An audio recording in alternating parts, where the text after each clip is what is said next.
Ben White, Tomiyasu, picó al área Martinelli, lo busca justamente Tomiyasu, el brasileño. ¡Toma, papá!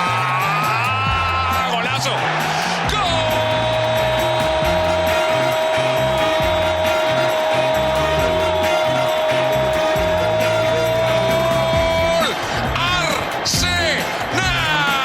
Gabriel Martinelli.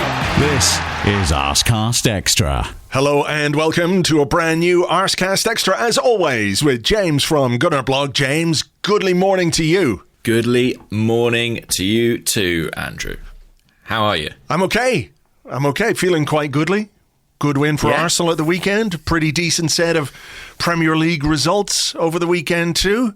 And got a cup of tea. I just had an underwhelming ginger biscuit. But apart from that, everything is pretty okay. How about you? It's no orange Kit Kat, is it? No. It's no orange Kit Kat. You know the way, I think there's a thing where, you know the way there were biscuits, like your regular supermarket, McVitie's, whatever it is, the regular biscuits. Sure. Your Jacobs, your McVitie's. Then they started to get a bit like beer, you know? There was beer, and then there was craft beer. Now there are craft biscuits, and I feel like some of these craft biscuits are, they're chancing their arm a bit, really. You know? Really? Yeah. It's just too complicated. It shouldn't be as complicated as they're making it. This was a ginger spice biscuit. I thought it would be just like a nice ginger snap or ginger nut, whatever you want to call them. But it was like almost like a Farley's rusk. You know the things that kids eat. Yeah. I enjoyed those as a baby. Yeah. As a baby, big fan of those. But as an adult, no. And actually, the ginger nut, ginger snap, I don't know if you have those in your part of the world, wherever you're listening, but I mean, they're pretty solid as they are. Do you know what I mean? I don't think you need to tinker with that formula. Exactly. It's the classic biscuit because it's a great biscuit on its own and it's a super dunker. It's like it is a super dunker. It's very durable. In your cup of tea, dunk the ginger biscuit in and it's brilliant. Or you can just, snap them and eat them dry if you like. There's, it's a very pleasing thing, and this has just gone too far. But look, I feel like we could be complaining or making something to complain about when there isn't really much. They're dairy-free as well. Dairy-free. So maybe they're good for the planet. I don't know. I'm always reading about how dairy farming's bad. Well, anyway. How are you? Are we going to get some ginger biscuits out of this, do you think? I don't know. Who makes them? McVitie's? I don't think they've given us anything free before. It's about time, to be honest with you. I'm fine. I'm absolutely fine, thank you. Feeling good. I mean, it's feeling quite sort of, dare I say it, Christmassy here. I know it's just been Thanksgiving in the States. It's not even December yet, but it's very crisp and cold, and there's a dusting of snow around the country here and there. Yeah, the game was called off, wasn't it, yesterday? Quite retro thing to see. Burnley Spurs called off. Burnley don't have under-soil heating. I'd say Burnley actually have under-soil freezers just to make it an even more inhospitable place to go. Rather than melt the snow, they push it up from underneath the earth. It is also about 500 years ago in Burnley. It's like when you enter the walls of Burnley, you go through a kind of time warp in technology terms. So there's very little they could do about the snow on the pitch. They got the ploughs out there on the fields. The stout yeomen of Burnley could not clear the pitch in time. Yeah, that was quite something. I mean, how much of yesterday's football did you watch? I know there was a big game between Chelsea and Manchester United, but I chose instead to watch the new Beatles documentary, having put myself through West Ham versus Manchester City and found myself contemplating existence itself because it was just so dull in the second half. Yeah, no, I didn't watch a great deal of it, I have to say. I think the nice thing about... there are positives and negatives to this early Saturday kickoff, and on balance, I think I hate them. But the nice thing about them is that if you win, you sort of don't have to worry about what happens in the rest of the Premier League weekend. Why do you hate them on balance? Because, well, there's a few reasons. Number one, I just think for fans, it's not as good. Like, I basically feel there's no real pre-match experience for a 12:30 kickoff. If you're a fan in the ground, I think it's all compressed and condensed. You just had your breakfast and then you're at the game all of a sudden. Yeah. And I think that affects the atmosphere within the stadium. Mm-hmm. I think it takes a little bit of time to get warmed up, which maybe at 3 p.m. and 2 pints or 3 pints on from that, it's not quite the same. I also feel like we tend to not play particularly well in them. And I'm not convinced we're alone in that. I do sometimes feel like those early games, they take a bit of time to get going too. I don't know if it's a psychological thing or a physiological thing. So yeah, I'm not enamoured with them, and we've got quite a lot of them coming up actually. And I'm annoyed personally about the fact that we're playing early on New Year's Day. That is going to be absolutely shit, isn't it? New Year's Day, 12:30. 12:30 against Man City. I think we should just all agree we're not going to that. Do you know what I mean? We're not going. We're not watching it. We're not getting out of bed. Yeah, none of it. And to be honest, I think Arteta and the players should do the same. Isn't it like a 3-0 loss if you don't turn up? Yeah, that's fine. That's fine with me. But I think you can also get fined and maybe banned some. But didn't that happen to Middlesbrough? We'll all chip in, Andrew. We'll all chip in for a nice, relaxed New Year's Day. We'll all chip in. Yeah, but we could be docked points as well. I think that happened to Middlesbrough some years ago, didn't it? Where they were like... They were all hungover. They were all hungover on New Year's Day, and they said, fuck it, we're not going. Now, I think they had like a dose of the green apple splatters or whatever going through the squad, and they couldn't... they couldn't put a team together, so they didn't. And then I think they ended up getting relegated because of it. I could be misremembering. That's right. I think you're right, yeah. Okay, fine. Maybe we'll turn up. But then we've also got... on the Boxing Day bank holiday, Wolves 12:30. That's the 28th, actually. 28th, yeah. Which is I've committed to go to the darts on the 27th, and that is basically, I know nothing about darts. It's basically just drinking for several hours, and then I've got a gap and go to Wolves at 12:30. So I feel like the festive fixture list has been, compiled to ruin my plans and annoy me. Okay, well, fair enough. You've made your position quite clear on this, but in spite of that, in spite of all the trials and tribulations that you personally had to go through on the day itself, without anyone taking into account your needs. I didn't even get a call, Andrew. I didn't even get a call. We did have a good day on the pitch against Newcastle United and took 3 points. Yeah. And I suppose we should, about 7 minutes into the podcast, start talking about that, because that's kind of why we're here. So I guess the place to start is the starting lineup, as it usually is. And there were a couple of things I think that most people were thinking might happen, but actually didn't. So I was very much of the impression, it's not like someone said to me, you know what, keep it under your hat, but I think Kieran Tierney is going to start against it. It's not that.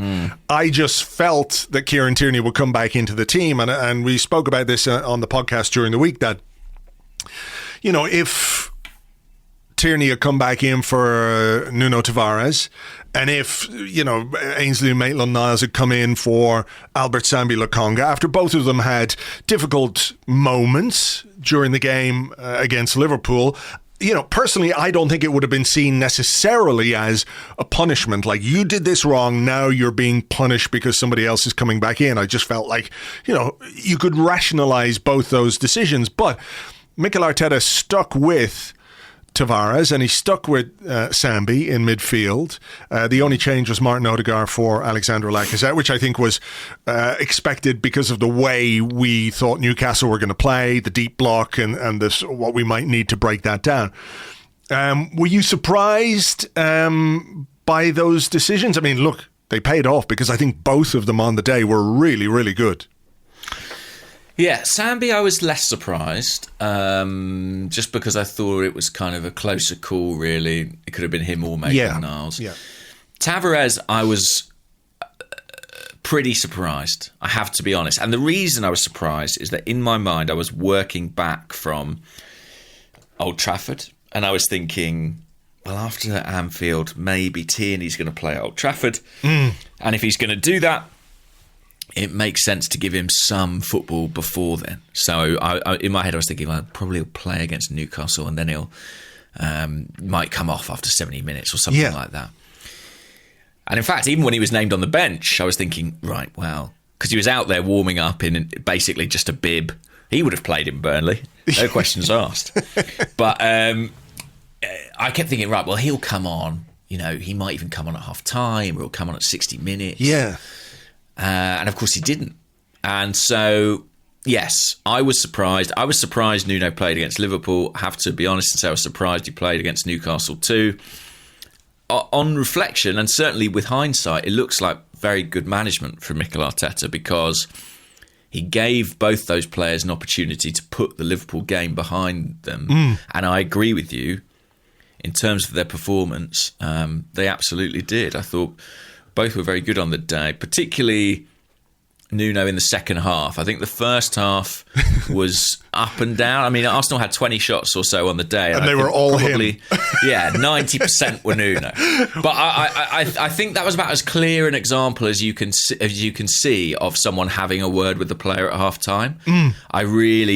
I'm certain. I mean, it happened on the pitch at one point, I think, towards the end of the first half, that one of the coaches, I think maybe it was...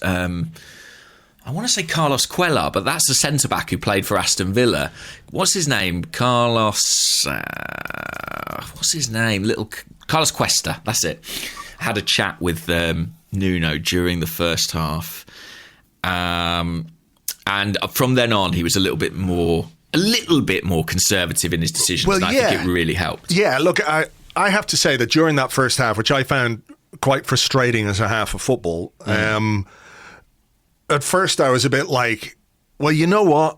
Fair play to Tavares. He's actually trying to do something. He's trying to make something happen. I think we were very predictable in that first half. I think if you've watched Mikel Arteta's teams over the last 2 years or whatever it might be, it was all very familiar. I think it was probably quite easy for Newcastle. There was a lack of pace. I mean, the free kick that we won outside the Newcastle box that Odegaard took and the keeper made a good save, that came from one of the only moments where we injected a little bit of pace and intensity into our build-up and the way that we were playing.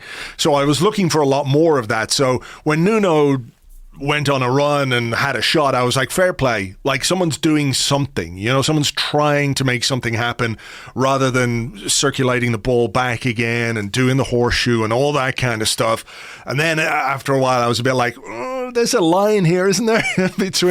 between trying to do something and, you know, actually this is a bit silly now, which isn't to be critical of him. I think he had a really fine performance on the day.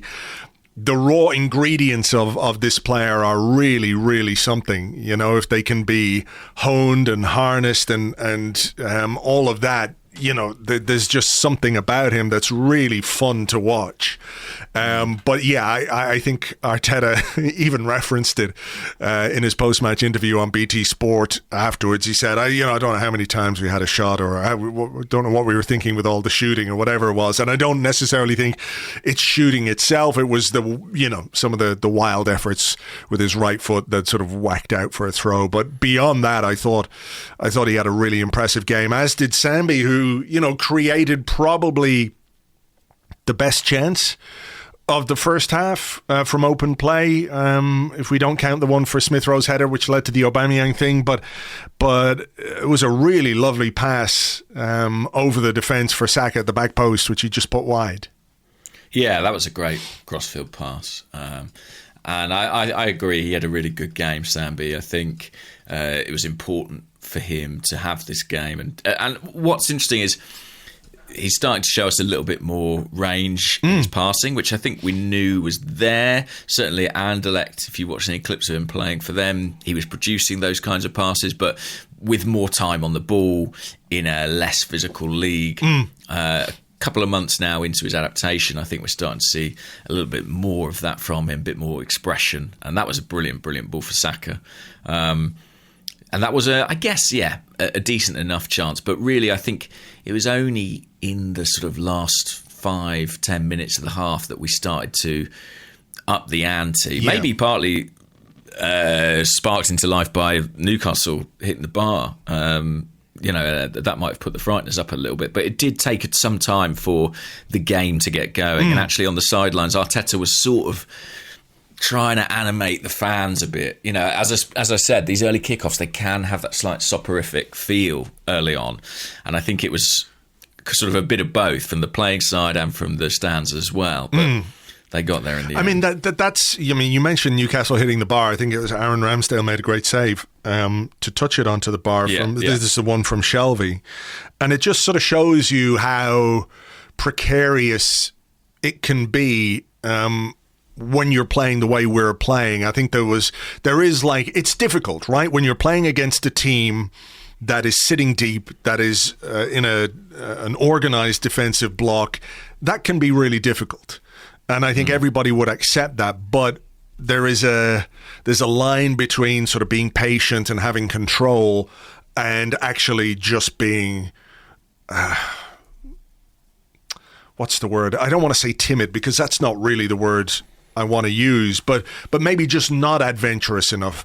And when Newcastle had their couple of moments, I think there was another Shelvey shot not long after that, maybe from the resulting corner that Ramsdale saved. Again, you're like, okay, if they score, they're going to sit and make it even more difficult. If they've got a lead to hang on to, they're never going to come out, and we're going to find it very, very difficult to break them down. And I don't even think that is where Newcastle are particularly good. I think if Newcastle have any strength at all, sitting bottom of the table, it's some of the attacking players they have and some of the threat that they can pose. So that's why I was frustrated by that first half. I was frustrated with how slow we were, how slowly we got the ball forward. There's measured and then there's just predictable, which allows the opposition to get back in and defend. I think Arteta referenced that afterwards. He said something along the lines of our first phase with the centre-backs was too slow.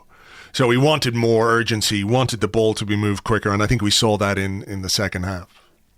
Yeah, Arteta's come out and said that himself. Just in the interest of balance, I have to say, I wasn't especially worried in the first half. We dominated possession so much that, with the exception of that Ramsdale save from that Shelvey shot, I did have the sense of we will get there. It is just a question of time, but maybe that wasn't a sense everybody shared. I don't know. Yeah, I wasn't particularly worried by Newcastle per se.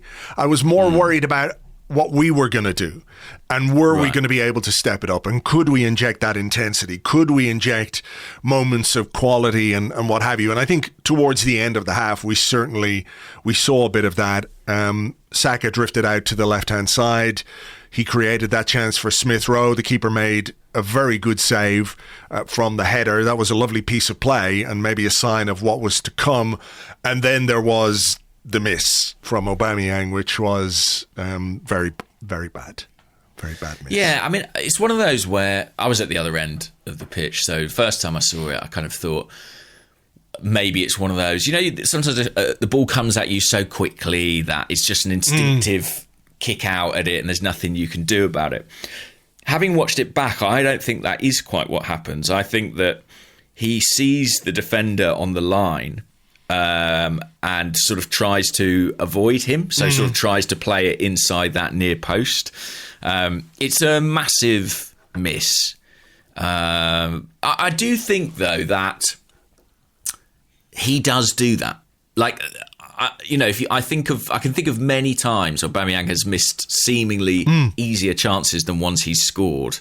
And I've read a lot about the miss and people sort of concern over it. It doesn't massively concern me because I kind of think he's always been a guy who will do that. Yeah, I agree. And we have seen some misses in his time here. And I think there is a point to be made that this sort of chance is seen as his bread and butter, right? That's in inverted commas, the defense of Aubameyang is that he needs service in the box. Yeah. That's where he plays. That's where he's most effective. He's a penalty box player. always has been, always will be at this point. This is what you need to do to get him on the score sheet, is make sure the ball gets to him inside the box. Right? So that's one of the defenses. So a miss like that feels especially egregious when that is considered his strength, right? Yeah. But I think there's also a counterpoint where there is a question of volume of chances. You know what I mean? So it feels egregious because of that, but it also feels egregious because we don't get him many chances. We haven't really been getting him many chances. And look, the goals have been coming from elsewhere, and that is good. And there is probably a big debate to be had about the striking position and the future of it, et cetera, et cetera. And I think we do have some questions about that for part two. But I'm not trying to excuse him, because I think he should score that. Absolutely, a player of his quality should score that. But if it is the only chance that he gets in a game, then it feels especially worse. That's terrible. You know what I mean? You know what I'm saying, though? When it comes to... of course. I think that I do understand that, and I understand certainly the debate around his wider performances and the centre forward position going in future. I guess I think the miss is a bit of a red herring, because it feels kind of random, like whether he puts it in or not. That's not really, for me, the debate around Aubameyang. The debate is like, what does he contribute to the side? And I think on an afternoon like this, against a very deep defence, it's difficult for him. And I don't think he's brilliant at that. And I think that's a bit of a issue for this team. And I think it's maybe more of an issue than him kind of missing a sort of freak chance. But yeah, I don't think he had a great game, basically. But if he scores, I guess everyone's going, well, he did his job. Yeah. You know, he was in the right place at the right time. He scored. Yeah. I think it's true that we don't create enough chances. I think that the question is there another type of centre forward that would help us create more chances for the team?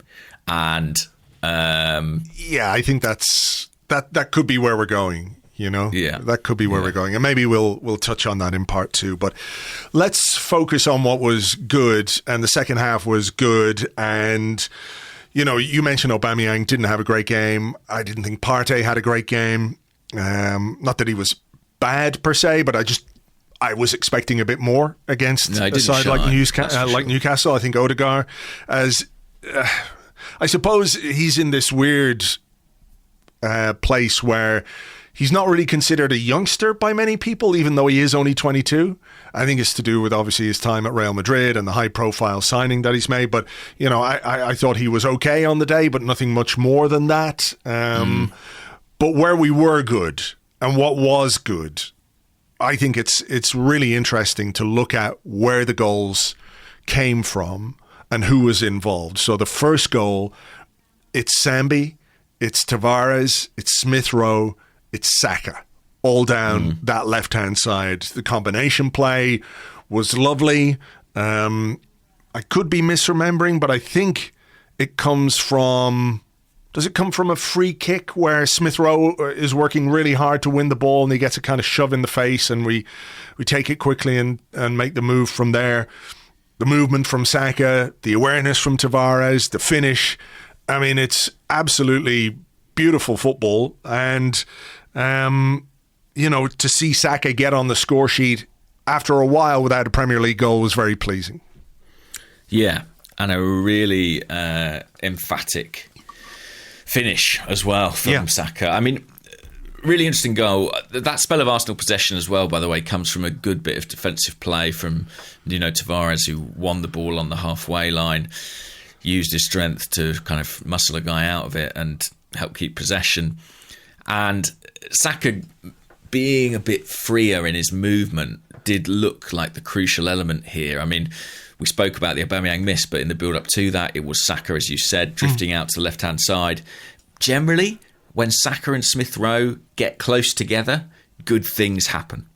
And one of the issues with our starting lineup is that, we put them on opposite flanks, and that's fine. But I do think it's good to grant them that flexibility to kind of feel the game a little bit and sense the space. And Saka, the way he moves out to that left wing on this goal is really interesting. He just sort of casually jogs across to that side, and you can see him basically not be tracked and the overload created.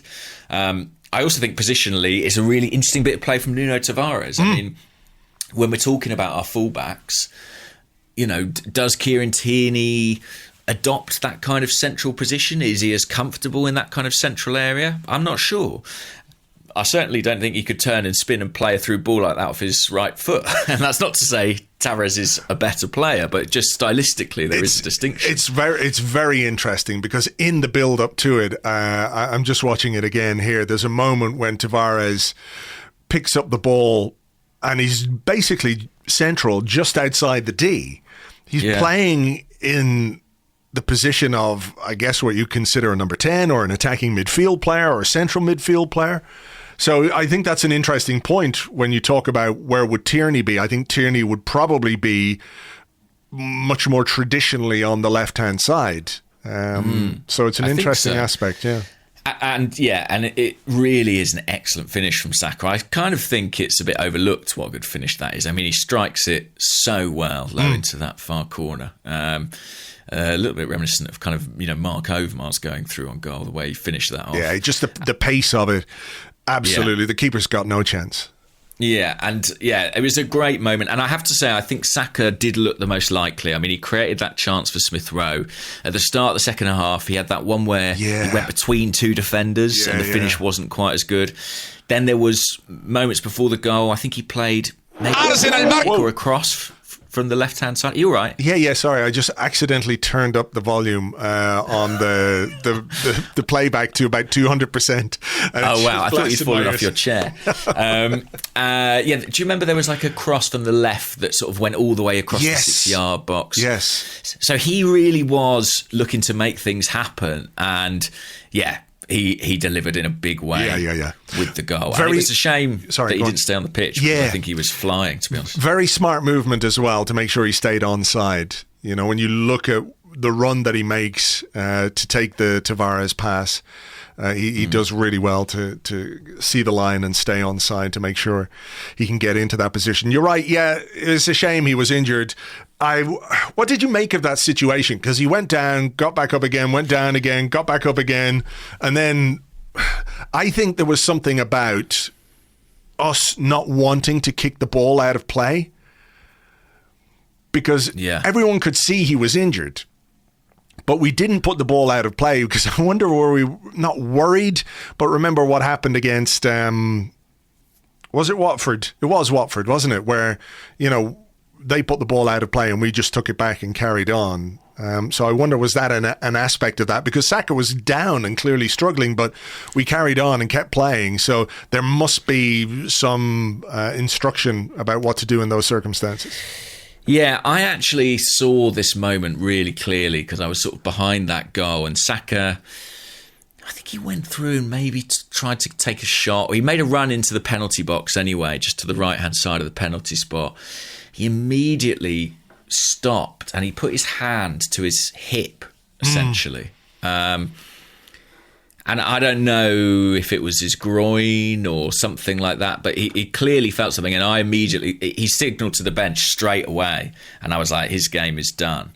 I was surprised that he was allowed to come back on. And when he did come back on, I mean, there was one moment where he got the ball and the whole crowd were like, don't give him the ball. He can't really move. So we haven't heard a great deal about that, and I hope it's nothing untoward. Hopefully it was just kind of precautionary, but he very clearly felt his groin, his hip, and kind of knew he was done. So that would suggest something muscular's happened, but who knows? Who knows? He had to be replaced. And there were options for Mikel Arteta. There was Nicolas Pepe, who is, like for like, basically. Left-footed attacker. And he was warming up, I think, at the time. He was one of the three out doing the rotational warming up. So that's what I assumed. Yeah. Don't mind holding my hands up and saying, Arteta foxed me. I thought he'd play Tierney. I thought Pepe would come on. Yeah. So, yeah. I mean, he could have shuffled things around as well and put Lacazette on as well if he'd wanted to. True. So when they said on the TV Martinelli is coming on, I was like, oh, that's a surprise. I was just, who's that? Yeah. It was a bit of a surprise, but what an impact. What an impact he made. And if we're going to talk about the combination of fresh Arsenal squad ingredients down the left-hand side for the first goal, we got to do it again for the second goal, because it was Ben White to Tomiyasu, over the top to Martinelli, and that is just a lovely finish, isn't it? And not only is it lovely and controlled and deliberate, I think it's brave as well, because he's got to keep his eye on the ball. And he must know that, like, a goalkeeper is coming. There'd be goalkeepers who would come and take man and ball. So I thought it was a really brave finish on top of just being a high-quality finish to put us 2-0 up. Yeah, it's very aesthetically pleasing as well, the way it just clears the goalkeeper. I think it's been a bit overlooked. I've not seen enough people sort of in the wider football world talking about what a brilliant finish that is. I mean, I think it's sensational skill to take a ball that's sort of coming over your shoulder in that fashion. It shows real confidence and real, that's been the hallmark of Martinelli, that he's always scored different types of goal. And that's another one. And amazing impact. It was an interesting sort of few moments before the goal, because Martinelli came on, then Newcastle had their penalty appeal, which I do think once or twice in the game, there were some signs that we looked a little bit vulnerable to like one direct pass. And this was one instance where that happened. I didn't think it was a penalty. I thought, to be honest, Callum Wilson just went to ground very softly and way earlier than he needed to. I agree. I think if he stays on his feet probably another second, he might get fouled, but he went down early. But then there was a kind of interesting sort of lull in the game where I think Arsenal were expecting a VAR review or something. Like, we were just kind of knocking it around very, very tentatively at the back. Then we progressed up the right, and Martinelli, to give him credit, when Tomiyasu gets that ball, he points into the channel, and Tomiyasu, that's not an easy pass to weight perfectly into Martinelli. He does well that. I think Martinelli makes it look a better pass than it is, Maybe, but I think you're right. Tomiyasu hasn't got a huge amount of credit for his pass, which I think is excellent. Martinelli makes the most of it, absolutely, but it's still the kind of pass that Martinelli was looking for. He played it and produced the finish. And great to see him come on and have an impact, because he hasn't played a great deal this season, and when he has played, it hasn't been anywhere near as well as we would like, and we've had this conversation. We've had loads of questions on the podcast. Does Mikel Arteta hate Gabriel Martinelli, etc., etc.? And I think it could be easy to jump to that kind of conclusion. Hate obviously is too strong a word, you know what I mean? But everything he's ever said about him has been positive, and I get the sense that maybe there's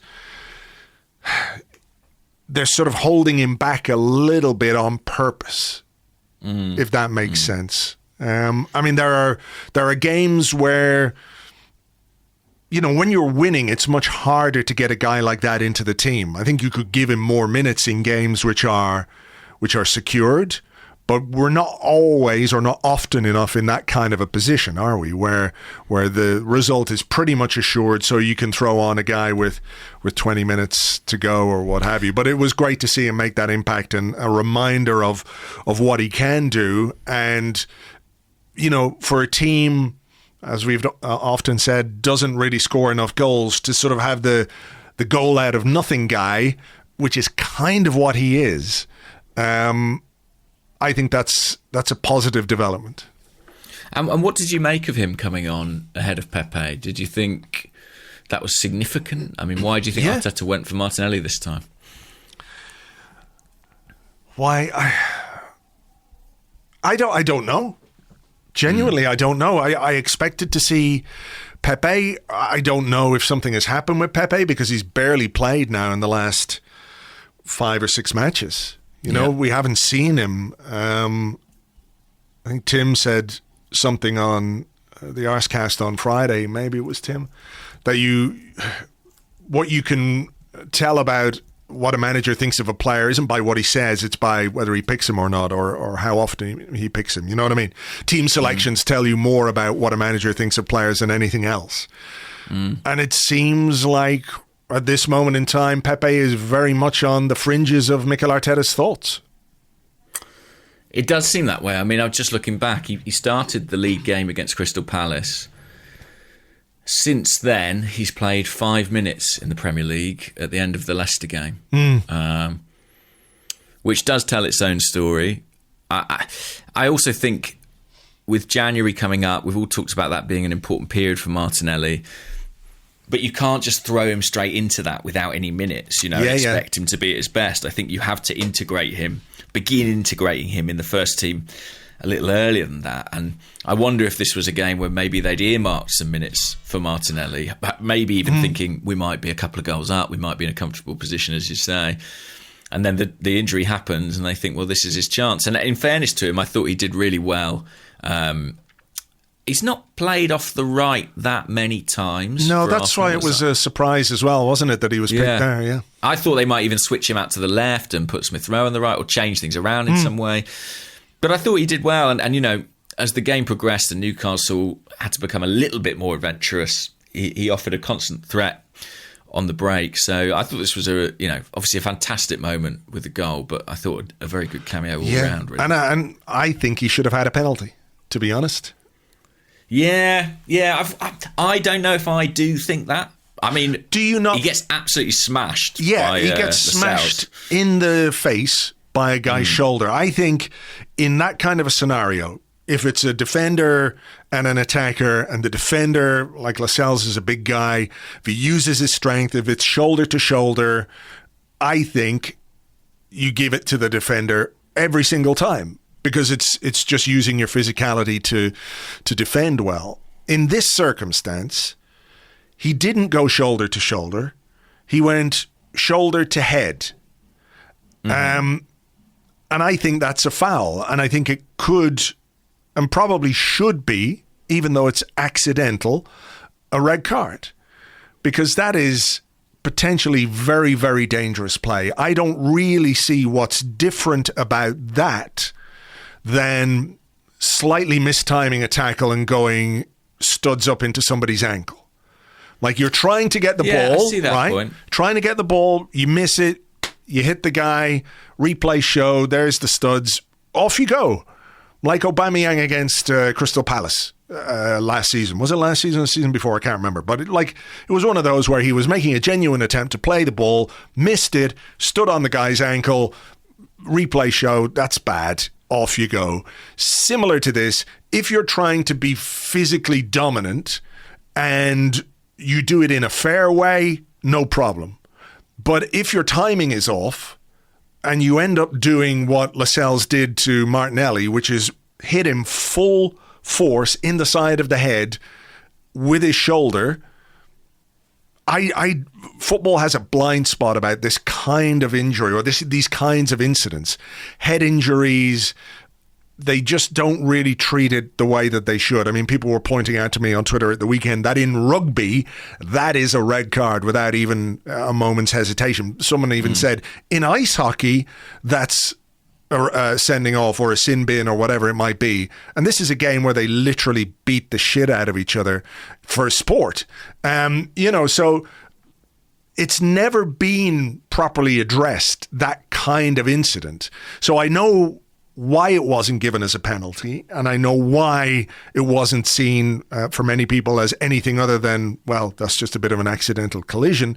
But I think we need a rethink when it comes to moments like that, because it's not any different from smashing a guy's ankle or his leg or his knee because you were just half a second late for the ball. From that's what I think anyway.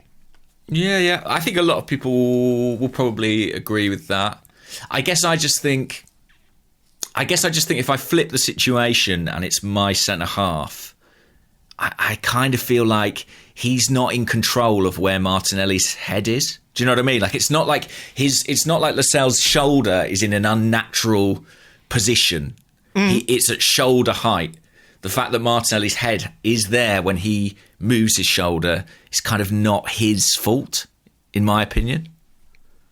Like, if my central defender did that, I think I'd go, that's strong defending. I disagree on that, but, I think there's a duty of care that you have if you're going to... I mean, he went in hard with his shoulder because he was going to go shoulder to shoulder with Martinelli. Because he knew he's bigger, he's stronger, he can just bundle him off the ball and deal with that situation.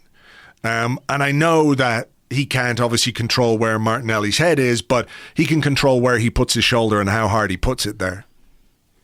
But isn't that just risk? But what's the difference between that and a mistimed tackle, though? At the end of the day, you are responsible for what you do to an opponent or don't do to an opponent. And what I'm saying is that in any other aspect of the game, if you go up swinging your elbow, maybe you don't mean to do it, but you can catch a guy. I suppose, yeah. But the difference is swinging an elbow is different to having a shoulder. Do you know what I mean? But yeah. I agree with you about head injuries in football, and for me, the problem is once a head injury happens, then like by what you're saying, if a ball's up in the air and two players challenge for it and one heads the other, should that be a red card? No, but what I'm saying is you can see Lascelles come over, and he's very deliberately going to shoulder Martinelli out of the way in a shoulder-to-shoulder challenge. And I'm saying if he makes it shoulder-to-shoulder, I'm watching it again, boom, like he really leans into it. So it's not like Martinelli ran into Lascelles' shoulder. Lascelles really dipped his shoulder a bit to provide that kind of shoulder-to-shoulder power. You know what I mean? It was a deliberate act to shoulder Martinelli out of the way. He didn't get him in the shoulder. He got him in the side of the head. So for me, I really don't see why that goes unpunished. I just don't see. Like, if it's a case that Martinelli, the defender's there, and Martinelli, as can happen, like a player can turn into an opponent and sort of hit their head off a shoulder or whatever it is. We've seen that happen. I think that's accidental. There's nothing you can do as a defender. But if your objective as a defender is to literally use your gigantic shoulder to muscle somebody out of the way, you can't use their head to do it. So there you go. But look, yeah, exactly. I think where I agree is that football doesn't take concussion seriously enough, and should Martinelli have even stayed on the pitch? All these questions. I think that's, for me, once it's happened, there's a lot of questions about how football deals with that situation. My taste is sort of more towards contact. I think it is a contact sport, and there is going to be accidental contact at times, and we can't police all of that. Or I think we shouldn't. Listen, I love the physical aspect of football. I love good tackles. I love strength. I love power. I absolutely do. But I think it has to be fair. Like, if it's a fair challenge, like if he had gone shoulder to shoulder with Martinelli, end of story. Nobody's talking about it. But if Martinelli's 6'3", then it's fine what Lascelles does. And then I sort of feel like, are we punishing Lascelles for his power? No, you're punishing Lascelles for not. What are you punishing him for? How do I say this? It's not the attempt to use his power. It's how he uses it. Like, if he, it's mistimed for me. It's a mistimed attempt to shoulder him. He doesn't shoulder him in the shoulder. He shoulders him in the head. But can he? Can he? Yeah. If Martinelli's sick, however much shorter he is, how can he do that? I don't know. I'm sure he can if he wants. Yeah, I mean, listen, I completely see your point, and I think most people probably will agree with you. I just think that, I just think if that's Gabriel in that position, I'm not wanting him sent off for that. personally. Yeah, I mean, I'm looking at it again here, again, that replay from behind. Like his timing is off. That's what's wrong with Lascelles. His timing is off. He just gets slightly ahead of Martinelli, and instead of shoulder to shoulder, he goes shoulder to head. And unfortunately, that can cause serious injury in football. Yeah, I don't doubt that. And I maintain that if it were any other kind of challenge, that's a red card. Like if that's a wild swipe at the ball and you miss, you go over the ball, you go studs up, whatever it might be, it's a red card. I personally don't see how this should be any different. And that's not to try and make football a non-contact sport or anything like that. But anyway, look. Go on. And I just think a diving tackle is just a lot more active than what Lascelles does. But in slow motion, it's not going to look like that. And people will have different views. Sure. As we do, which is fine. In conclusion, then, maybe not quite as convincing a win as people might have wanted in terms of a scoreline or what have you, but I think there were a lot of positives from this game. I think another clean sheet is really good. There are things that are developing within the team which are very promising. Ben White and Gabriel, we haven't really mentioned them, but I thought they were very good again. Yeah. Tomiyasu again, Tavares, we've mentioned Sambi. The kids, the youngsters were the real stars of the show. And I think as well, if you're looking for other things, decisions like bringing on Martinelli ahead of Pepe and sticking with Tavares, etc., maybe just show that the manager is not changing, but there are certain things that he has been criticised for or people haven't really appreciated. And, we're seeing a little bit different from him as well, because there were some safe options and he has been known to take the safe options in the past and he didn't. So to do that, to come away with the 3 points, particularly important when West Ham dropped points, Manchester United dropped points. Mm-hmm. We really had an opportunity to sort of consolidate our position in the table, which we've done. So all in all, a very pleasing day. Yeah, and I think on the Arteta point, I mean, it really does continue a trend that started back with the Norwich game, in terms of throwing Tomiyasu and Ramsdale and Gabriel and White into that team. Lokonga and Maitland-Niles played in central midfield that day. That was the first game after the international break where we had 3 defeats from 3 games, no goals scored. And he was quite radical and quite progressive in terms of the 11 he selected. And he has continued with that. And there's been quite a clear demarcation of, I want to give these young guys opportunities and I want to embrace that side of it. So that's encouraging. I think it's good that we got out of this game with a clean sheet as well. I think you can't underestimate the value of that to the defenders, and I think it reflects some good work they did in this game. I agree. I thought White was really good. Gabriel, pretty good too. Tomiyasu, excellent. I think, particularly in the second half, going forward, showed more than we thought. He's so... he obviously made a contribution going forward, but I think as a defender, is he the most defensively aware defender? It's the first part of his job, and he knows that. And I think there was one incident in the second half in particular where he got back and made a really brilliant tackle in our box. And remember, this is not a traditional right back either. This is, he's a big guy. He's whatever he is, 6'1", 6'2". He's going up and down that right hand side. But when it comes time to be there and do his job defensively, he's always there. I really enjoy watching him as a defender. Yeah, and something I was told about him just when he initially joined is that it's interesting to watch how low he gets. For a big man, he travels with people and he kind of crouches when he defends against them, and it just makes him a really difficult obstacle to get around. I think in the build-up to the free kick, which Odegaard takes, which is saved in the first half, he makes a really fantastic tackle to regain possession kind of in their half of the pitch.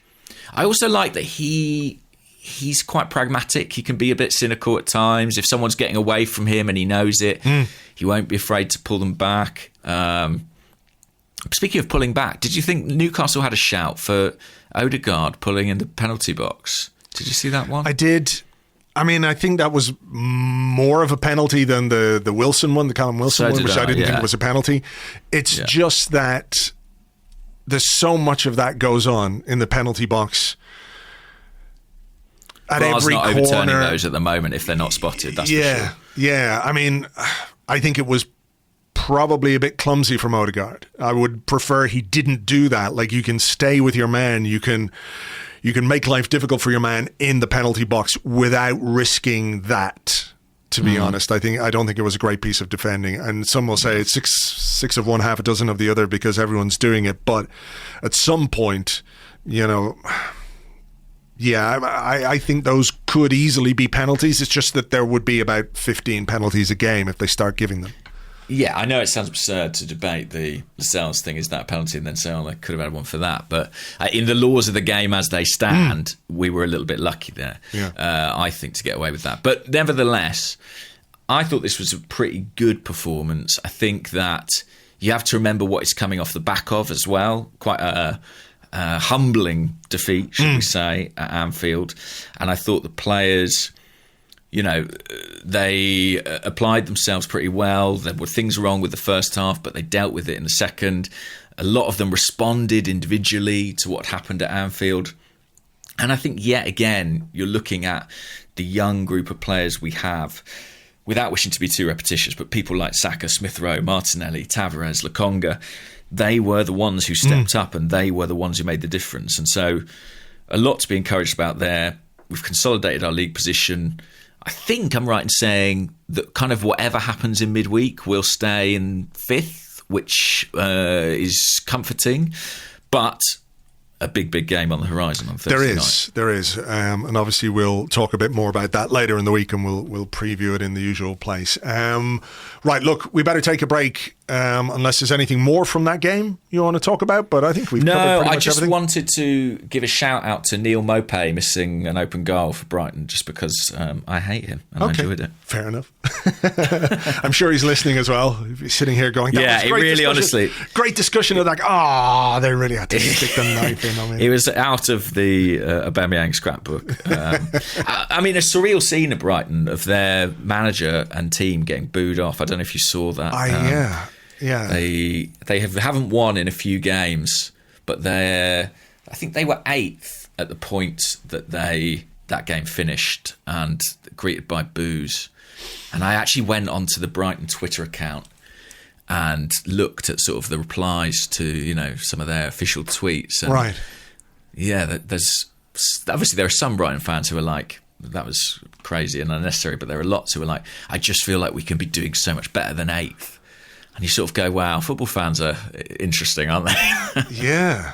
I mean, look, you start to set standards and raise expectations, and that's what happens. So, yeah, it's the same. Potter out.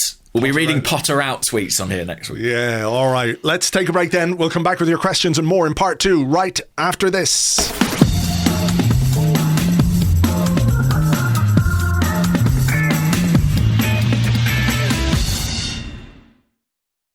Welcome back to the Arsecast Extra. This is part 2 of the show, where we answer questions that you send to us on Twitter at Gunnarblog and at Arseblog, and also on the Arseblog Discord chat server, which you get access to if you're an Arseblog member on Patreon. Just on that, if you visited the site today or over the weekend, arseblog.com, or you visited Arseblog News recently, you'll have noticed that we've changed things up a bit there, spruced up the design, made it easier and better for you to read everything. And on Arseblog, we've gone completely and utterly 100% ad-free to make the reading experience and the design and everything else as good as it can be for all of you guys out there. So if you do feel like you can support us on Patreon, because there is obviously a revenue impact there, but we feel like it's the best thing to do. If you feel like supporting us on Patreon, that would be hugely appreciated, because it goes to do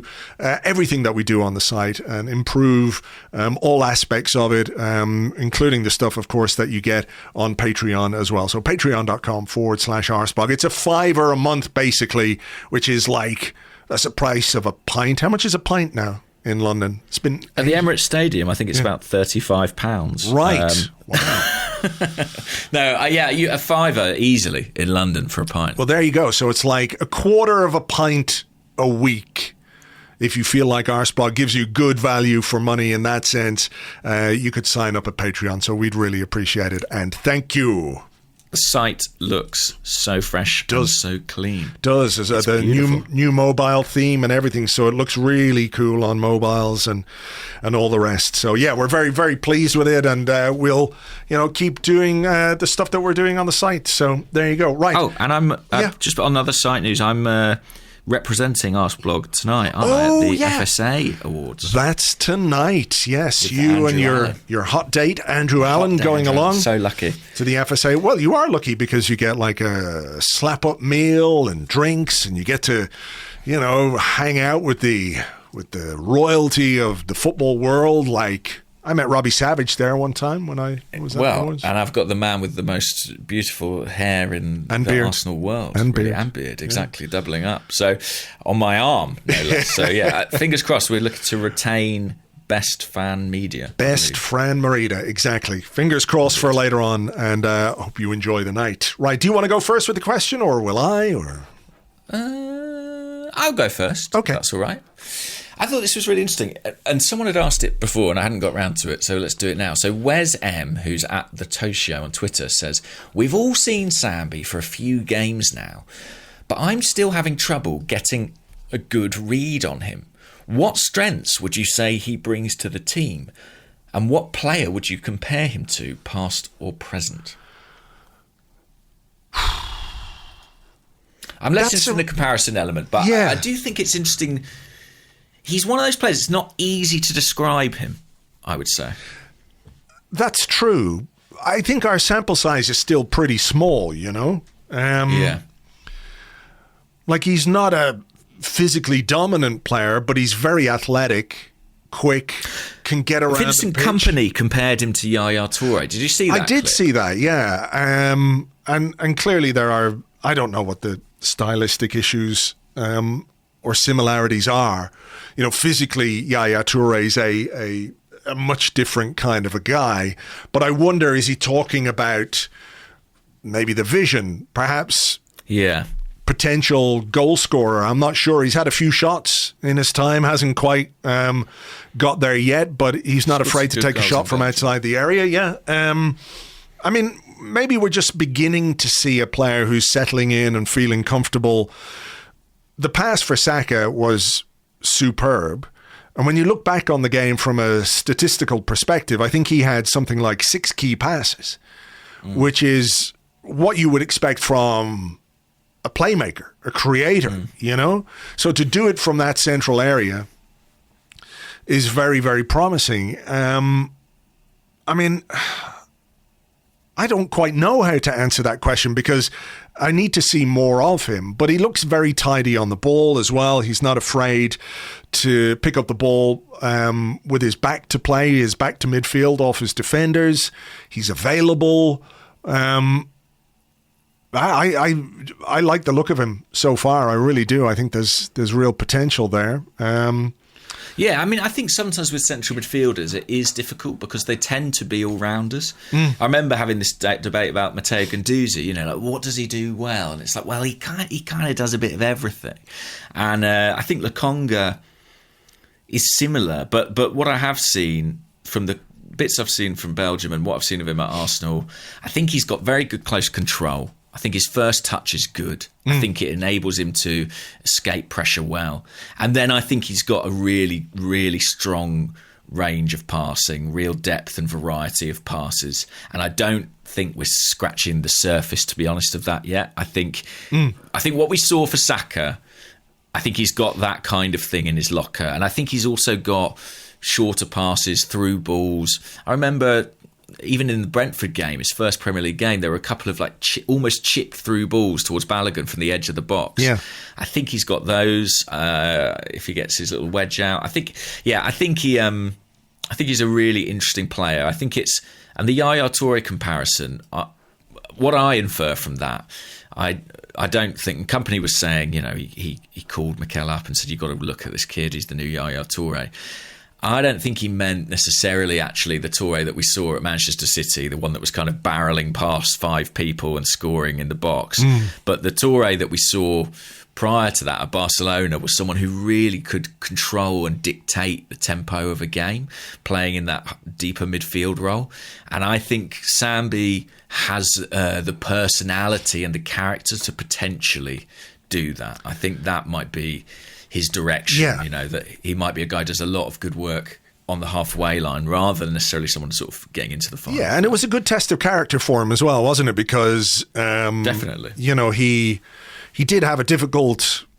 I can't imagine that they were looking to make a change 7 or 8 minutes into the second half at Liverpool, but his performance and the way he kind of went off the rails in those opening stages of the second half made it necessary. So it was a good test of character for him. He was given a show of faith by the manager. As you said, I think it's a good piece of management. He again, I don't think it's like throwing them to the wolves or anything like that.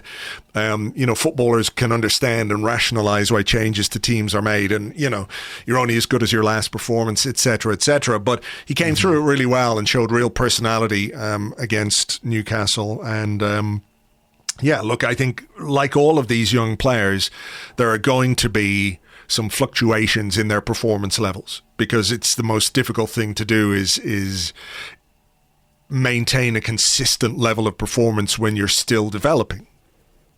But we're seeing signs that the ceiling, if you like to use that phrase that people like to talk about, the ceiling is quite high when it comes to what he can do. So now it's just about making sure he can continue to develop and hopefully produce on a more consistent basis. I like what I've seen so far, I really do. Yeah, really, really encouraging start, I think, to life at Arsenal. Okay. We sort of touched on that one.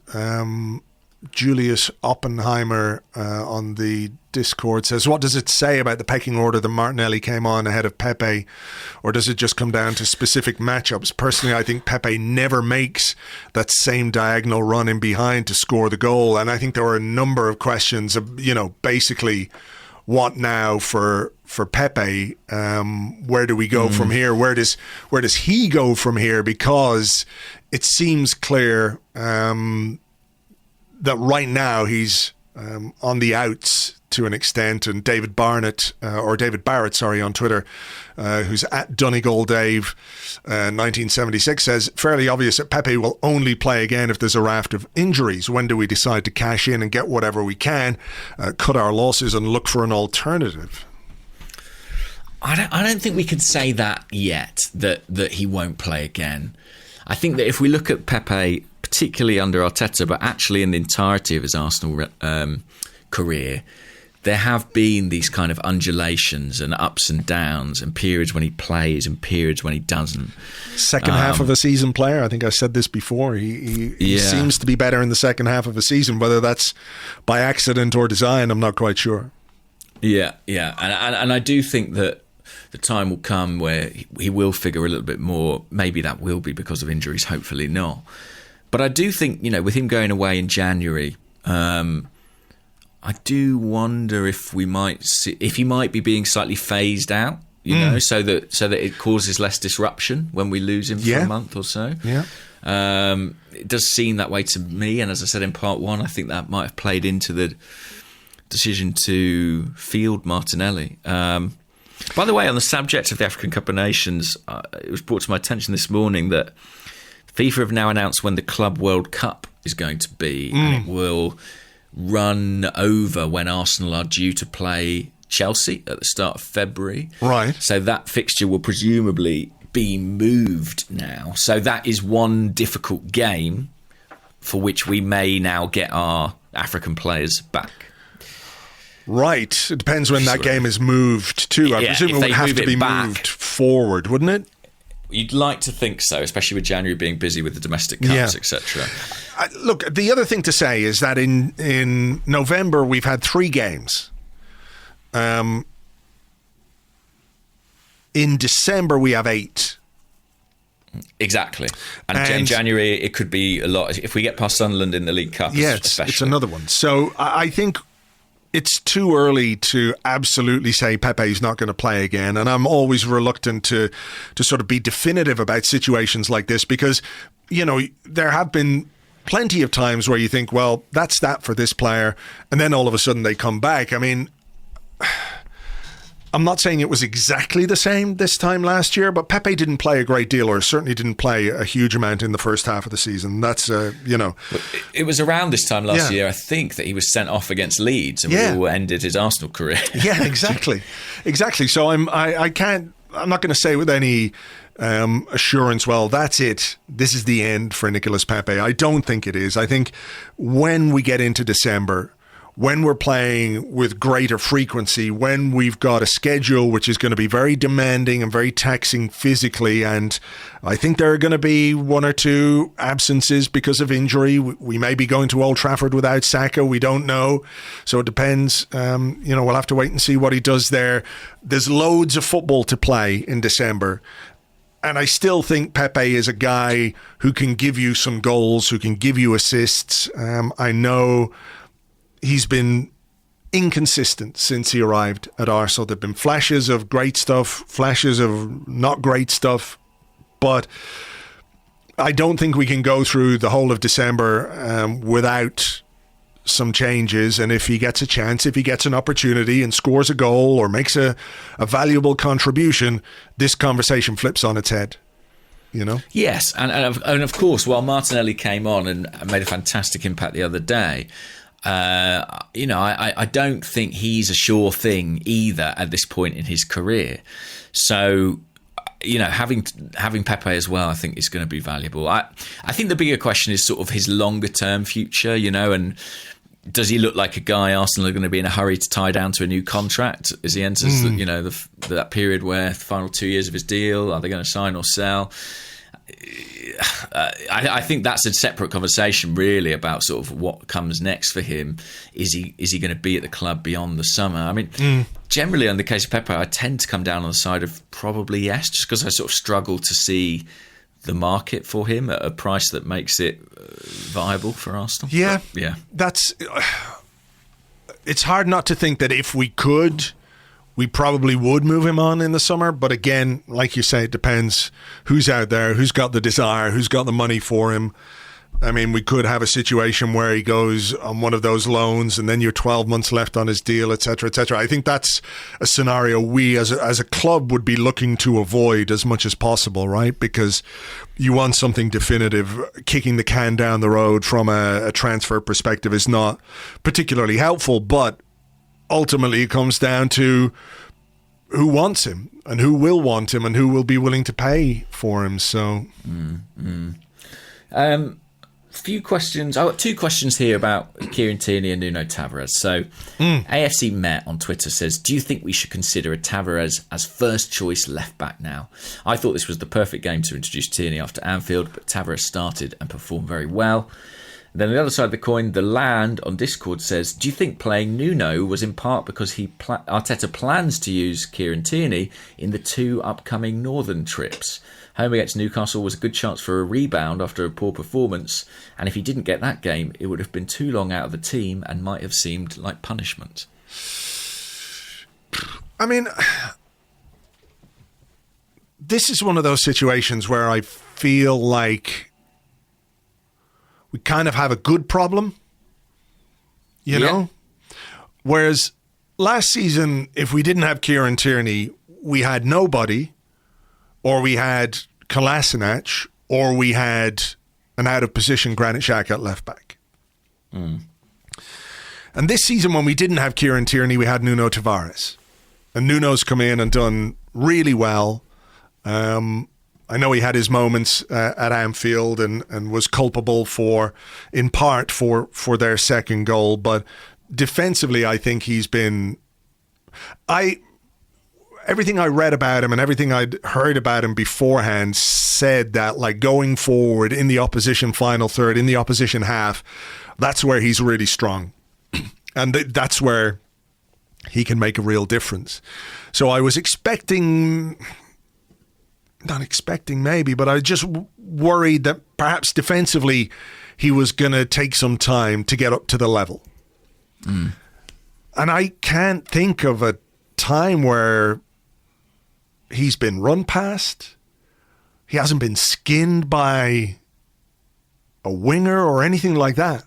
He hasn't been out of position. He hasn't sort of been ambling back from being high up the pitch. I mean, I think he did look a little bit tired towards the end of the game, and I was sort of half expecting maybe Tierney for Tavares as the final change, but, you know, he brought on El Neni. So defensively, he's been really, really impressive. And obviously the tendency now is to think about, well, what does this mean for Tierney? We had another question on the Discord, Liz's Royal Arsenal. So I've heard a lot of people say they think Arteta kept Nuno as a starter to boost his confidence after his mistake in the Liverpool match. But what could that be doing to Kieran Tierney's confidence? There are a few training pictures with Arteta with his hand on his shoulder talking to KT, and it looked like it could have been the moment he told him he was on the bench, as Tierney looked like he just got bad news. Is Nuno's confidence more important than Kieran Tierney? So there is a flip side to this, isn't there? That, like, you know, people wanted Arteta to keep Nuno so you didn't damage his confidence after the difficult day at Anfield. At the same time, you've got a guy who's been pretty much one of our best players for the last couple of years, who nobody, you know, 2 months ago would have thought of anything other than our first choice left back, who's now having to sit it out because of the form of this player. So I don't know. I feel like it's a good issue for now, but it can only go on so long as well, because, you know, Tierney won't be happy if he's not playing, and Nuno, you know, is getting to a point where he's showing that he wants to play and can play. So it's one of those where it's positive, but at some point it becomes a problem, you know? Yeah. I mean, what do you think he'll do for Old Trafford at that position? I wonder, will it depend on what happens with Saka? Like, I wonder, is there scope for Tierney at left back and maybe Tavares as the left side ahead of him, if you're worried about the threat down United's right? Yeah, I think there is scope for that, and it's a possibility I'd considered. I mean, I think Tierney would have come on probably if Saka hadn't had to go off injured. He spent a long time warming up in the second half, and I thought it looked to me like he was in line for a substitute appearance. I think, listen, and I've given Arteta credit for playing Nuno at the weekend, but I don't think this can just be about confidence. I think Nuno is a really interesting player. And I think Arteta's really intrigued by what he's got on his hands. Something I was thinking about as well that's not been mentioned is that obviously Nuno is a Portuguese speaker, and so is Gabriel. And there's been a lot of talk about Gabriel's English improving, and that's been part of it. But, you know, when Arteta's thinking about his defence, he's got to think about how coherent that unit is. And, you know, you wonder if maybe he sees something between Gabriel and Nuno on that side that he likes. I just think the positions that he takes up, the ability to go inside and outside, makes him a real threat. And I'm sure there are deficiencies in his game, but we're not really seeing them at the present time because we're sort of leaning into his strengths.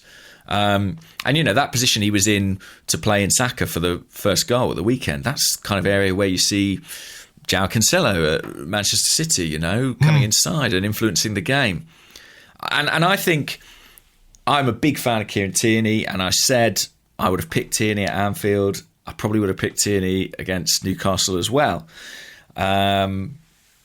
But I did say once on here a while ago that I had this slight feeling that Tierney, as much as he's a very good player, that he's sort of a player who belongs in a different team.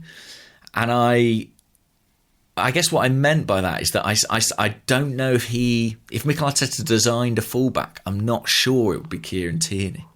And I'm not saying this to cast any aspersions over Tierney's future in the team. I think he's fantastic. But he is quite a straight lines player, if that makes any sense. He's a guy who gets to the byline and crosses the ball in. Does that not make you think when we've discussed Arteta and the structure and the rigidness of the way he wants his team to attack, the 5 lines, etc., that sort of, to me anyway, sounds kind of like the archetypal Mikel Arteta player. Whereas Nuno Tavares is like an agent of chaos in a way, in that, you know, he's appearing outside the D in central midfield areas. Look where he is for the Saka goal. Look at what he tries to do with the ball at times. You know, some of the shooting, etc., where you're thinking, oh, the manager won't like that because that's not what he wants from his team. He wants them to be more efficient. Like, in many ways, Tavares is kind of the anti-Arteta player, but he's showing a real amount of faith in him, and I don't know if that's just us projecting something onto Mikel Arteta that isn't necessarily true, or Arteta sort of thinking, okay, well, you know, maybe if you do have something that exists outside of the rigid structures, outside of the training ground drills, etc., that can be beneficial to the team as well. He's sort of like a left-back Alexis Sanchez in a way, in that he's always trying to do something. Yeah, and he's been a catalyst for this team, for sure. I don't know. It's hard to know, isn't it, if, you know, what Arteta's grand plan was for that position. I certainly don't think they bought Nuno Tavares thinking by November he'll be starting and Kieran Tierney will be on the bench. I think that they're seeing things from him that are informing the way that the plan is changing and adapting. And I see managers criticised for that a lot. You know, they stumbled onto this, they stumbled onto that. But that is management. You know, you're forced into certain choices, and it's how you make those work for you and capitalise on them and recognise when things are going right. I think that is often the cornerstone of success. I think a lot happens by accident, but it's about capturing that and maintaining it. And I think Nuno will play at Old Trafford. I think Nuno will play. I think he will too. What would you do? Would you change it? I don't think I would, simply because of the quality of the performance he put in against Newcastle. I know there's the temptation because United away is a more difficult game. No two ways about it. And at Anfield, his inexperience was evident. So maybe there is an argument that you could play Tierney, who's the more experienced defender. Maybe you lose something, but this isn't the same as a home game against Newcastle, where I think you can, because of, you know, the circumstances. You're at home, they're not very good.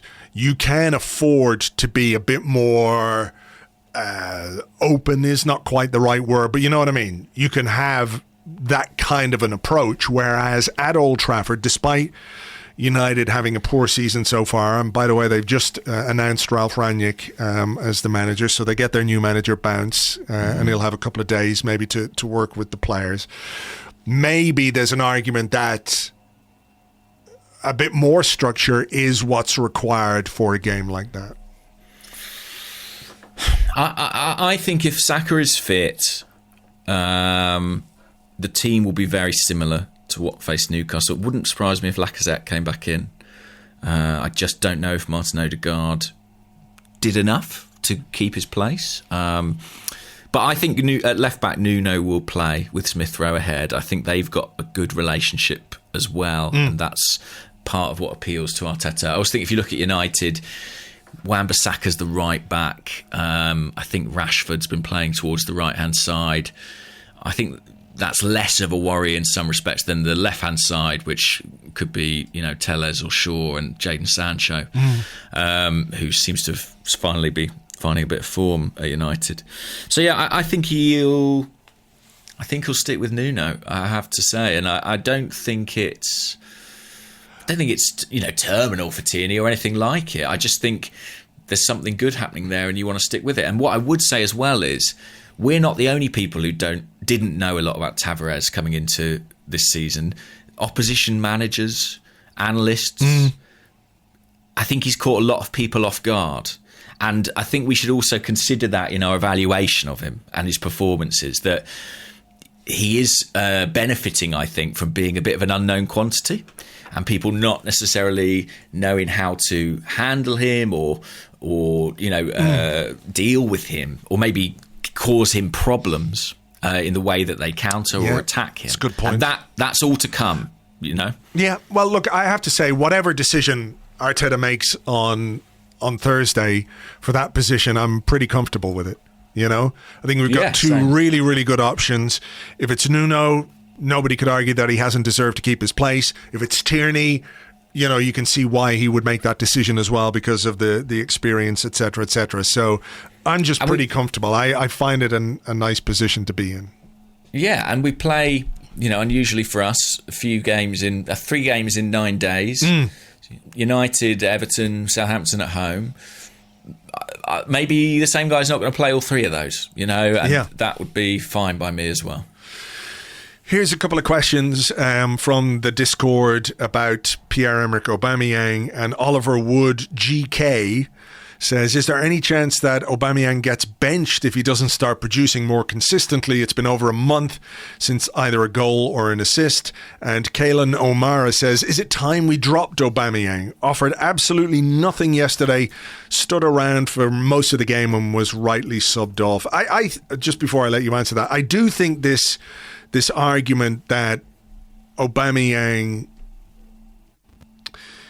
is somehow just kind of not interested or isn't trying or what have you is a bit false. I think he's working hard, but clearly there are aspects to his game which aren't quite right at the moment.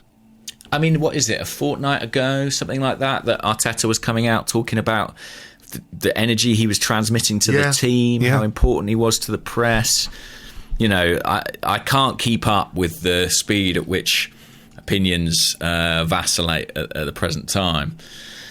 I'm looking back at this run of games in which he hasn't scored. So he scored against Aston Villa. That was probably, you know, one of our best performances of the season. We went to Leicester. I think he did okay that day, won 2-0. Watford at home. And then the 3 games since then have been Watford at home and Newcastle at home, who presented similar problems in terms of defending quite deep, being difficult to break down. And then Liverpool away was the other game. And I think if you told me those fixtures, I would have hoped for him to score maybe in the home games, but I would be able to say those aren't games that massively suit his strengths. And I think we've seen that. But I'm not in a hurry to drop him. I have to be honest about that. I think he'll play, you know, against United. Yeah, I do too. Yeah. I think he might have Lacazette as well. I'm not sure. What do you think on that one? I mean, they'll share the game, whatever happens, won't they? Because you know, I doubt either Lacazette or Odegaard will play the full 90. I do wonder what our approach is going to be at Old Trafford. Like, are we going to go and let United have the ball and then, you know, do that thing where we try and hit them, or are we going to try and, you know, take the game to them a little bit, try and dominate? Because the United midfield and the United defence has not been particularly stellar so far this season. No. So I like a Liverpool style approach. I mean, we tried to play against Liverpool, but they're obviously a very different beast to United. Let me ask you this one. Manchester United left Cristiano Ronaldo out against Chelsea. Subject of much debate between Roy Keane and Jamie Carragher. That was very funny, wasn't it? Jimmy Floyd Hasselbank in the middle, just very perturbed by what was going on. But would you rather that Ronaldo played against Arsenal or that he did not play? There's a very difficult question to answer. Because I think we can all see that Ronaldo, given his age, he does have an impact on how any team is going to play. Like, you lack something in terms of the way you can play when you have Ronaldo, but the ability he has to pop up and score goals at any moment in any game is terrifying. And he scored so many goals against us in the past. Even now, when he's not particularly quick, not particularly mobile, he's still a huge, huge threat. So I think maybe not play for me, because I just... Same. I'm too traumatised, yeah. I think, by previous encounters with him. And so, yeah, I hope he doesn't play. But to come back to Aubameyang, I don't think Aubameyang... You know, Ronaldo does present United with a real problem in terms of his age and his work rate and, you know, how much he's not prepared or not able to do. I don't think Aubameyang's in that category. No, I mean, look, we forget that he has had a pretty good start to the season in terms of goal scoring. But it's come off the back of a season where he didn't score many goals, as many as he usually does. And we know there were reasons for that, but there were also some nagging doubts as to, could it just be a case that age is catching up with him? Mm-hmm. That's inevitable when he goes through a period where he hasn't scored. It's 4 games without a goal, and now we're thinking, is the cliff there? Is he going off it, etc., etc.? I still think he's our best striker. Clearly we have a job to do in the not too distant future to address the striking position. Mm-hmm. But for me, I would be playing him at Old Trafford for sure. Yeah, same. Much like we were saying about Pepe, a goal here or there will flip the conversation. It was a bad miss on Saturday against Newcastle. It's not beyond the realms of possibility that he just bounces back straight away and scores an important goal at Old Trafford like he has done in the past. So scored the winning goal from the penalty spot in this fixture almost a year ago. And didn't he score when he was offside? What was that? Offside, yeah. That was that not during lockdown, I think, as well? So yeah. I think maybe that was in a draw. So yeah, I think he'll play. He could do with a goal, certainly. I think we could do with a new centre-forward, but we'll get that next summer. For the time being, I think he stays in. But do I think there will be games where he might drop out and Lacazette will play? Probably. As the fixture list piles up and we have to switch things around. And certainly once we get into January and he goes away, that's going to happen. So I wonder if we might give that a game or two before Aubameyang goes away, kind of as we're doing with Martinelli, to kind of get into the groove a bit rather than having to find that. Well, here's another question. It comes from Joe, who's at Red and White 11, and he says, is it time to give Martinelli a run at centre forward with either Odegaard or Lacazette behind him? It would be good to know if he was a serious option there before January. So, look, it's very difficult to drop Aubameyang for Martinelli for a game like Old Trafford. Yeah. If it's not working, maybe you could make that change a little bit quicker. You could change your centre forward around. But what do you make of that idea, given that we are going to need to find a solution to Aubameyang's absence at the end of December into January? I'm not sure I buy much into the stories about, Lacazette could be sold in January, etc., etc. I can't really see. I don't think so. I don't think that will happen because of just the complication of it all in the current market, etc., etc. But is that something you would be up for? Yeah, I like the idea of Martinelli as a centre forward. I mean, he played there against Chelsea right at the start of the season, but that was quite exceptional circumstances and a very difficult game for him. I think Arteta does see him more as a wide player, and he has tended to select him as a wide player. But I do like the idea of him playing through the middle. To be honest, I think that when Aubameyang's not here, I think it will be Lacazette who leads the line, and maybe Martinelli will get minutes as a substitute or replacement. But equally, he could be one of the players kind of buzzing around Lacazette and actually making those runs in behind. I can see a system where you've got Lacazette playing as the kind of connector, and then Saka, Smith Rowe, Martinelli, people like that moving off him. That was the quartet that played in the Boxing Day game at Chelsea last season that turned everything around. And I could foresee something like that happening again. I think if you go with Lacazette centre forward, you definitely want people who are going to get in behind and take up dangerous positions beyond him. So that might be more the relationship. I like Martinelli through the middle, but I don't think Arteta sees him as that right now. What do you think? No, I don't think he does either, but it does raise the question as to where the long-term future of Martinelli is. Like if Smith Rowe, I mean, he's currently playing on the left, he may come more central. Saka is currently playing on the right, he may come more central. As time goes on, I think we often forget how versatile those two players are. Smith Rowe and Saka, they're quite fixed at the moment, but they could solve problems in the centre as and when we might need them to. Look, I wouldn't be against it at all. I think he would give you something quite interesting at centre forward, maybe not quite enough presence, but if we're building for the future and at a point where in January Lacazette might be our only senior striking option. I know we've got Nketiah, we've got Balogun as well, but I think there are side issues with both of those players that we might see addressed in January.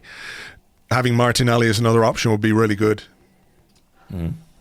Yeah, certainly. He's going to be really important. Can I just ask you this one then? Because Neil Howard, who's at Neil P. Howard, says, given our striker struggles, and after James's piece on potential targets in today's Athletic, which is a very good read, some interesting names there. What do you think about links to Dominic Calvert-Lewin? Does he tick the boxes of the Athletic analysis?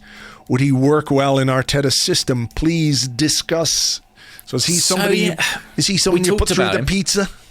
We put him through the pizza. We did talk about him. I mean, one of the difficulties with Calvert-Lewin, certainly at the present time, is that he's not played very much football at all this season. So you have to go back and look at him over previous years. We did talk about it because I know his name's been floated in the press.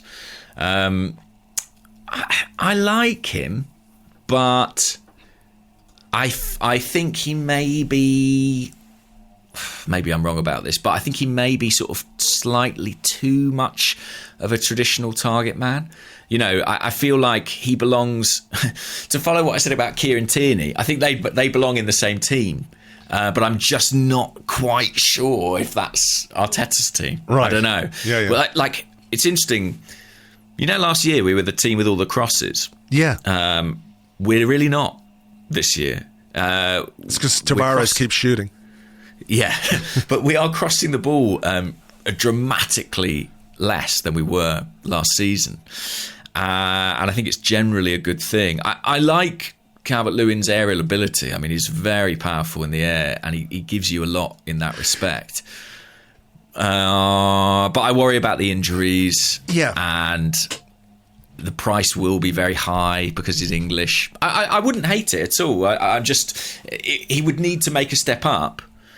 And as with all signings, it's an unknown as to whether or not they could do it. Do you think in the search for a striker that aerial ability is going to be a factor? Because we don't have a great deal of that. And it is, I'm not talking about a Peter Crouch or, sticking Chris Samba up top, but it is a decent weapon to have in the team where not quite plan B, just lump it up to the big man, but having that kind of threat isn't something we possess really at the moment, and it is perhaps for a goal-shy team something that we need to think about.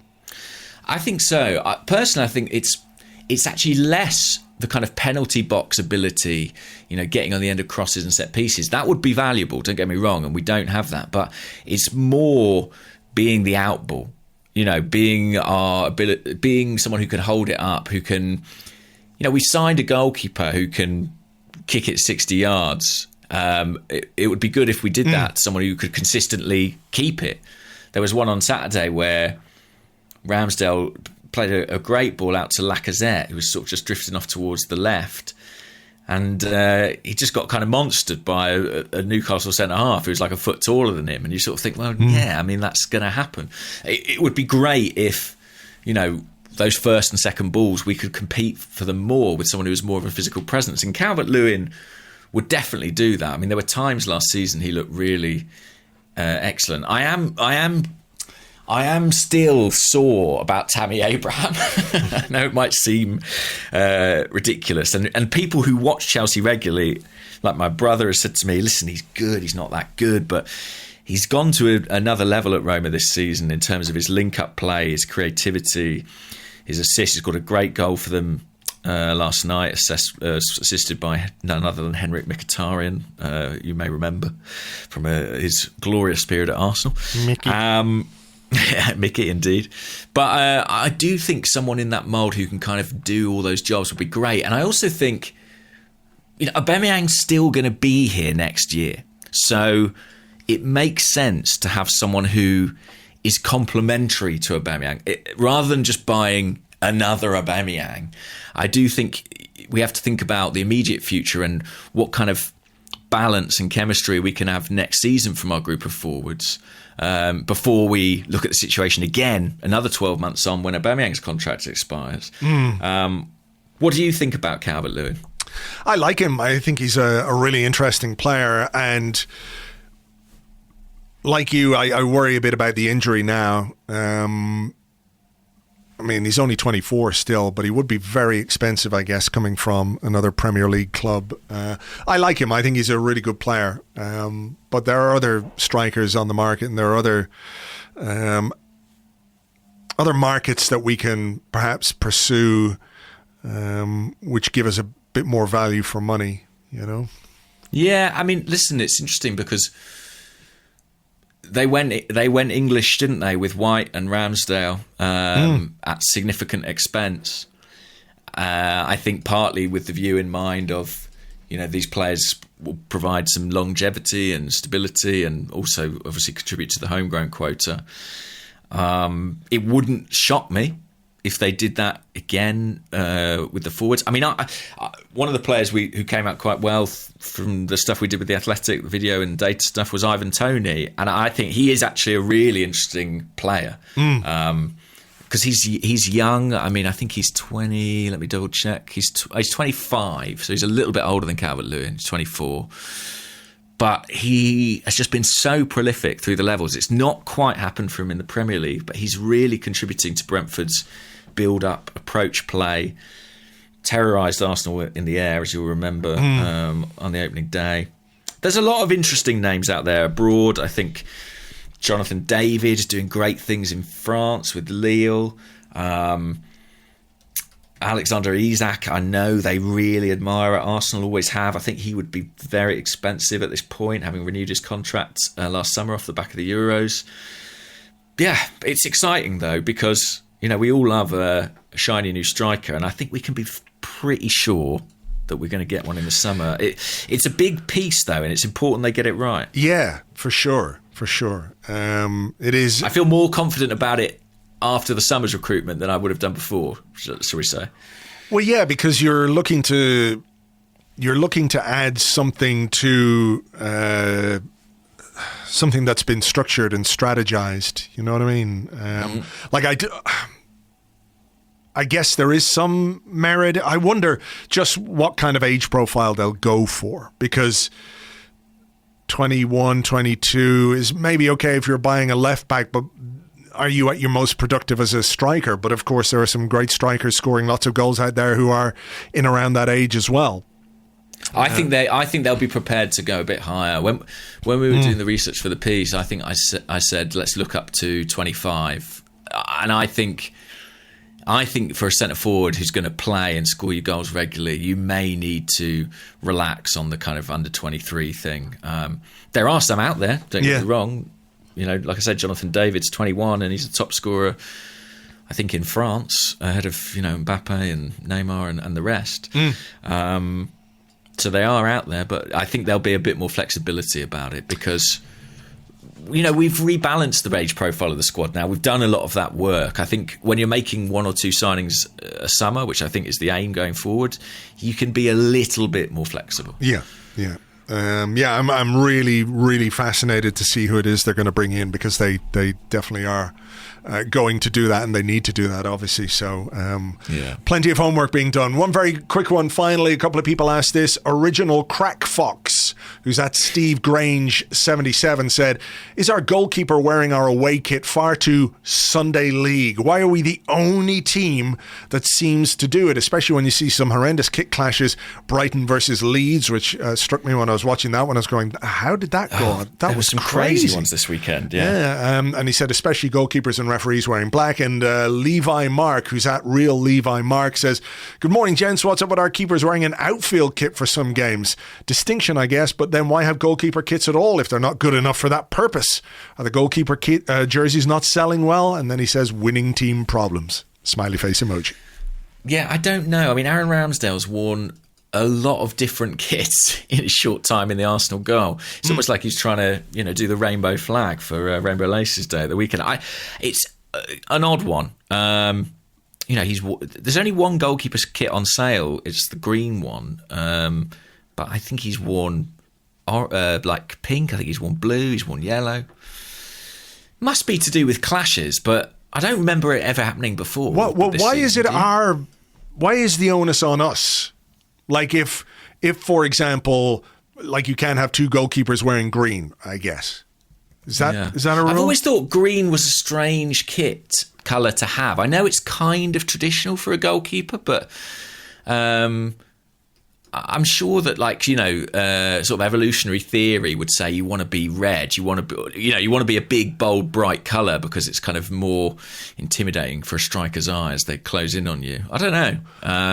Yeah, I mean, it just idea. Yeah, it used to be always green. That was just the way it was with the goalkeepers. Yeah. I don't know why the onus is on us to change. Like, if the goalkeeper on the opposition, why doesn't the opposition team's goalkeeper wear, I don't know, fucking luminous pink T-shirt or whatever it is that they've had to fish out of the kit man's bag because there's going to be a kit clash? I don't really understand.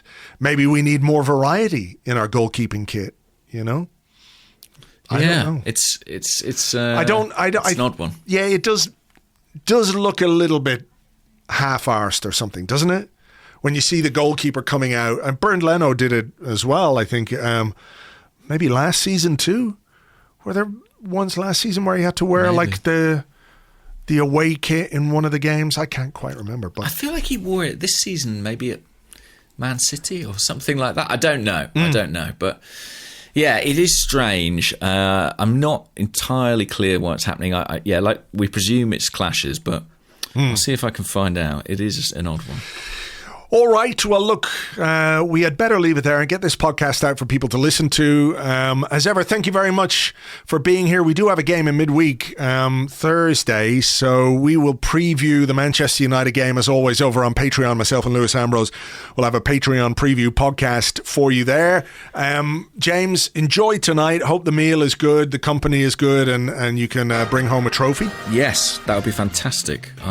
Fingers crossed. And thanks for everyone who voted for us anyway. Indeed, yes. Thank you very much. Okay, we'll leave it there as ever. Thank you for being here, and we will catch you on the next one. Bye-bye. Mickey.